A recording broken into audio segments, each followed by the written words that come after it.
ഇമ്രാൻ ഹാഷ്മി നായകനെത്തുന്ന പുതിയ സിനിമയായ അവരപ്പൻ 2-ൽ നിന്ന് first song പുറത്തുവിട്ടിട്ടുണ്ട്. വേ ജുനൂൺ എന്നാണ് സോങ്ങിൻ്റെ പേര്. എല്ലാവരും പ്രതീക്ഷിച്ചിരുന്നത് തൊബിറാവോ സോങ്ങിൻ്റെ റീമിക്സ് ആയിരിക്കും, അല്ലെങ്കിൽ അതിൻ്റെ വേറെ വെർഷൻ ആയിരിക്കും എന്നാണ് വിചാരിച്ചുകൊണ്ടിരുന്നത്. പക്ഷേ ഇത് ആ ഒന്നാം ഭാഗത്തെ ലെവൽ അത്ര കിട്ടിയില്ല. പേഴ്സണലി എനിക്ക് അത്ര വലിയൊരു ഫീലിംഗ് ഒന്നുമില്ല. കാരണം ഒന്നാം ഭാഗത്തിലെ എല്ലാ പാട്ടും നമുക്ക് വീണ്ടും റിപ്പീറ്റ് അടിച്ച് കേൾക്കാൻ തോന്നുന്ന കുറേ ഐറ്റംസാണ്. അത് വേറെ ആർക്കും ചെയ്യാൻ പറ്റത്തില്ല എന്ന് ഇപ്പോൾ പേഴ്സണലി എനിക്ക് ബോധ്യമായി.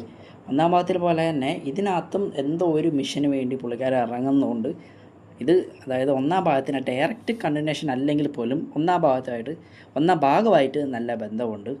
തൻ്റെ ബോസിന് വേണ്ടി ഒരു കാര്യം ചെയ്യുന്നത്, അതായത് ഒരു ലേഡിയുടെ പുറകെ പോവുകയാണ് ഒന്നാം ഭാഗത്തിലെ ക്യാരക്ടർ ചെയ്യുന്നത്. ഇതിലും രണ്ടാം ഭാഗത്തിൽ അതേപോലെ തന്നെയാണ് പേഴ്സണലി എനിക്ക് തോന്നിയത്. ഈ ഒരു പാട്ട് കണ്ടപ്പോൾ ചിലപ്പോൾ മൂവിയിൽ വല്ല മാറ്റവും വരാം.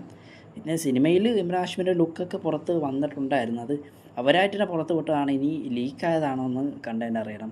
പിന്നെ ദിശ പത്താനിയും ഇമ്രാൻ ഹാഷ്മിയായിട്ടുള്ള ആ ഒരു കെമിസ്ട്രി ഒട്ടും തന്നെ വർക്കായില്ല.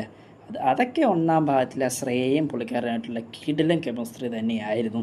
പിന്നെ ഞാൻ പേഴ്സണലി ഏറ്റവും കൂടുതൽ വെയിറ്റ് ചെയ്തത് വൺ ആൻഡ് ഓൺലി സോങ് തേരാ മേരാ റിസ്റ്റ. അതെപ്പോൾ ഇറങ്ങുമെന്നും ചിലപ്പോൾ അത് സസ്പെൻസായി സിനിമ ഇറങ്ങാൻ നേരത്തെ അതിലെ കാണിക്കത്തുള്ളതായിരിക്കും. അങ്ങനെ കാണിച്ചാൽ അടിപൊളിയായിരിക്കും. വെറുതെ ആ ഒരു ഫീലിംഗ് വെറുതെ കളയാൻ നിൽക്കണ്ട. ഈ ഒരു പടത്തിൻ്റെ സെക്കൻഡ് പാർട്ട് അനൗൺസ്മെൻറ്റ് ചെയ്ത സമയത്ത് ഇഷ്ടംപോലെ റിവ്യൂസൊക്കെ വന്നിട്ടുണ്ടായിരുന്നു. രണ്ടാം ഭാഗം വന്നാൽ എങ്ങനെ ഉണ്ടായിരിക്കും എന്ന് പറഞ്ഞ്.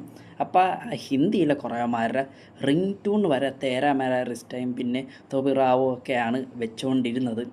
അപ്പോൾ നോക്കുവാണെങ്കിൽ ആ സോങ്ങിന് വരെ ഫാൻസുകാരുണ്ട്. പിന്നെ ഒന്നാം ഭാഗത്തിൽ പോലെ തന്നെ പുള്ളിക്കാരിയുടെ ആ ഒരു മരണം ഇപ്പോഴും ഇങ്ങേർക്ക് ആക്സെപ്റ്റ് ചെയ്യാൻ പറ്റുന്നില്ല. അപ്പോൾ അതിൻ്റെ ഡിപ്രഷൻ ഇപ്പോഴും പുള്ളിക്കാരുടെ മനസ്സിൽ തന്നെ ഉണ്ട്. പിന്നെ രണ്ടാം ഭാഗത്തിൻ്റെ സോങ്ങിനെ പറ്റി നിങ്ങളുടെ അഭിപ്രായം എന്താണ്? ജസ്റ്റ് കമൻറ്റ് ബോക്സ് കമൻറ്റ് ചെയ്തേക്കുക.